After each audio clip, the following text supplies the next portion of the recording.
15-20 साल बेटा हम कबाल भटकाना ये 15-20 साल बेटा 15 साल तो पर मुक्ता होगी चाहो बस दिखनो वाला सोना तो बस देखो 15 साल ये वो में फरामन जुबा के चल यार जो कारण हमको कुछ कारण हम तो रोड दिया देंदा कुछ नहीं करता हमको चुनाव उन रात ही लगा के हम रोड लो रात हो ना बस सुबह वोट पड़ी ना। दोस्तों हैरानी होती है, अफसोस होता है, रोना आता है और बहुत ज़्यादा दुख भी होता है ये जानकर कि आज हमारा देश आज़ाद हुए लगभग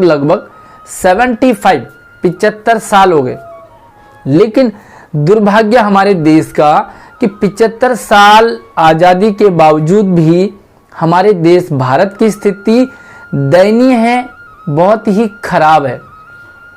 सवाल है देश के प्रधानमंत्री जी से, अलग अलग राज्यों के मुख्यमंत्रियों से, अलग अलग क्षेत्रों के विधायकों से, निगम पार्षदों से, जो ठेकेदार बने हुए इलाकों के, राज्यों के, उन सबसे सवाल है कि क्या इसी दिन के लिए हमारा देश आज़ाद हुआ था। और सच में अगर हम कंपैरिजन करें कि हम आज सुखी हैं, आज हमारे देश की स्थिति अच्छी है, या जब हम गुलाम थे तब अच्छी है, और अगर हम कंपैरिजन करें तो हमें ये लगेगा कि हम गुलामी में अच्छा खा रहे थे, अच्छा जी रहे थे। शहरों की बात नहीं करूंगा मैं, विकास, अगर सच में विकास देखना हो या स्थिति देखनी हो तो ग्रामीण अंचल में जाओ। उत्तराखंड पौड़ी गढ़वाल के सुरमड़ी गांव की स्थिति बहुत ही खराब। आज हमें अपनी मूलभूत आवश्यकताएं पूरी नहीं हो रही। हमारी मूलभूत आवश्यकताएं खाना, पानी और सड़क और अस्पताल और शिक्षा, ये 5 चीजें मूलभूत हैं।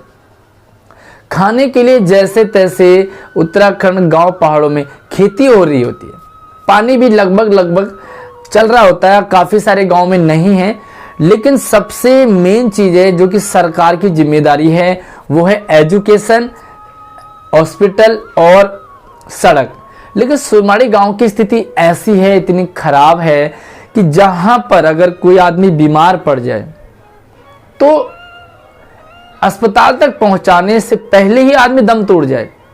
आज कोई प्रसव हो, कोई महिला, तो वो अस्पताल आने से पहले या तो प्रसव हो जाए या कुछ अनहोनी घट जाती है। सड़क नहीं बन पा रहा है। आज इतने साल हो गए जहां की प्रधानमंत्री ग्राम सड़क योजना पूरे देश में चल रहा है, लेकिन मुझे समझ ये नहीं आता कि उत्तराखंड के कुछ ऐसे गांव आखिर ग्राम सड़क, प्रधानमंत्री के ग्राम सड़क योजना से वंचित क्यों हैं। और इसकी सबसे बड़ी जिम्मेदारी किसकी है? भाई पब्लिक की भी है, क्योंकि हम लोग इन्हें वोट दे देते, इनका बहिष्कार नहीं करते, इनके खिलाफ आवाज नहीं उठाते, और हमें लगता है कि जैसा चल रहा चलने दो, हमारा कुछ नहीं हो सकता। अच्छा, जब ये लोग विधायक हो या मुख्यमंत्री हो या जो भी हो, जब ये लोग वोट मांगने आते हैं तो इनके लिए एक एक वोट कीमती होता है।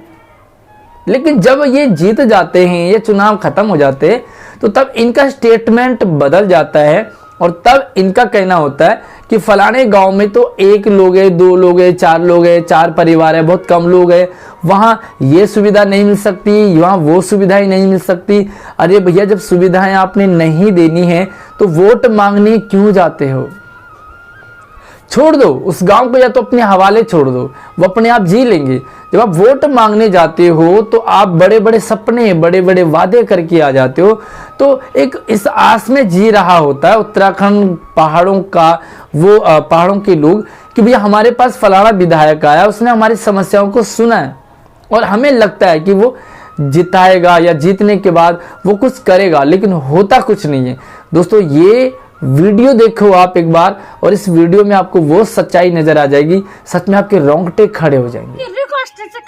कि हम तो रोड दे दें बस, हम तो वो हम जो आ रहे थे ना काम भी नहीं दिया, हम तो ये बुना छो। सही बात है, हम तो कुछ नहीं दिया उन तो मोदी सरकार जो कोई भी सरकार बजट भी नहीं चढ़ा, हम तो 2000 रुपया भी नहीं दिया, ऊपर हम तो रोड दे दिया ना। सही बात है, हम रोड बने तो परेशान होगा, कागज पत्र दिए ना, मन दिन हम थक गयो, हम पड़ गया, हम कौन ये रोड़ी बन तार मौत हो मर कोई नहीं सुनो अब ये मां चा नहीं दिखनी से जमन ना सही बात है। पकड़े ले जाना सा हुई था उन दो पास बीमार हो गया था तब पकड़े ले को दो आदमी था उन दो ना तब से मोटे मोटे मैड ये 8 बजे रात है नहीं एक दिन दादी जब है नहीं साल तक बताओ रात 8 बजे रात ओ मैं तो को बे बुट्टे पकड़ परदान है पंच है के बोल दे ना क्षेत्र पंचायत है जिला पंचायत है प्रमुख है प्रधानमंत्री है कोई ना सुनो हमार ना सही बात है। आता बोला हम तक गा देना वोट हम कहता दे सही बात। वोट देना अच्छा होता है और चुप बाव मार देना वोट देना अच्छा होता है चुप बाव मार देना चाहिए। आज लोग पलायन कर रहे, आखिर क्यों कर रहे हैं पलायन? इस पर किसी ने भी ना कोई मैनिफेस्टो में ये मुद्दा होता है, ना ही कोई गवर्नमेंट जो भी पार्टी है वो अपने वादे में पलायन को रोकने की बात करती है। लेकिन साथ में अपोजिशन से भी मैं रिक्वेस्ट करना चाहूंगा कि अपोजिट पार्टियां भी जब हार जाती हैं तो तभी वो पलायन रोकने की बात करते हैं, तभी वो इन समस्याओं को उठाते हैं। अरे भैया, आप अगर इन समस्याओं को चुनाव से पहले रखो और उनके ऊपर काम करने की बात करो तो शायद कुछ आपका भी फायदा हो जाएगा। और कुछ जो ऐसे गांव हैं जहां पर कि सुरबाड़ी गांव की स्थिति, मैंने वो वीडियो देखी आंसू भाई की, तो मैं थैंक यू बोलना चाहूँगा। भाई गांव में गए और उस गांव की ऐसी पीड़ा दिखाई, सच में बड़ा दिल दुखता है, चुभता है कि आज क्या हम सच में आज़ाद हो गए। पानी हो जाएगा, लेकिन अगर बीमार पड़ जाए आदमी, अगर उसे दवाई भी लेनी हो, बड़े बुजुर्ग होते हैं, जवान लोग जैसे चले जाएं, ऐसे इस गांव में, सुरमाड़ी गांव में आज एक भी नौजवान नहीं है, एक भी युवा नहीं है इस गांव में। कारण यही है कि जब हमारी मूलभूत आवश्यकताएं, जरूरतें पूरी ना हो तो आदमी वहां कब तक रहेगा? इतनी दूर दूर तक बच्चों को स्कूल जाना पड़ता है पढ़ने के लिए। आदमी बीमार हो जाए तो वो दवाई नहीं मिल पाती है, वो दम तोड़ देगा। आखिर क्यों रहें और कैसे रहें? सबसे बड़ी बात है कि रहें कैसे, कैसे जीवन यापन करें। दोस्तों, पीड़ा होती है, दर्द होता है कि लोग फटाफट से पलायन करने को मजबूर हैं। पलायन करना आदमी की मजबूरी है। और मैं जहां तक मैं समझता हूं कि किसी भी पहाड़ी, जिसने पहाड़ों में जन्म लिया है, वो पहाड़ों को छोड़ करके नहीं आना चाहेगा। कोई भी पहाड़ी पहाड़ों को छोड़ करके नहीं आना चाहेगा, क्योंकि उसे पता है कि पहाड़ों में स्वर्ग है।